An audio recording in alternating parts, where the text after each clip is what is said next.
नमस्कार, मी भीमराव सिरसाट। आज आपल्या बोरिवरा वार्ड क्रमांक 4 गट ग्रामपंचायत तपोना येथील प्राथमिक शाळेची अवस्था आपण काल बघितली व्हिडिओमध्ये।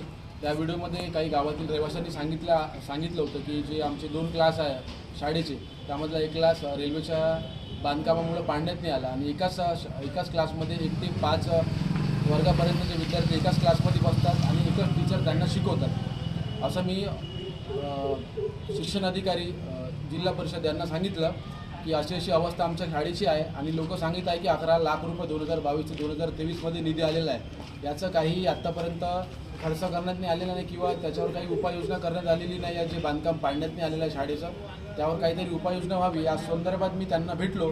त्यांनी मला सांगितलं, आश्वासन दिलं की येत्या काही दिवसांमध्ये 2-4 दिवसामध्ये मी सदर तालुक्यातील दारव्हा तालुक्यातील गट शिक्षण अधिकारी साहेबांना सांगून यावर काय उपाययोजना करण्यात येईल ते करायसाठी सांगतो आणि कळवतो। धन्यवाद।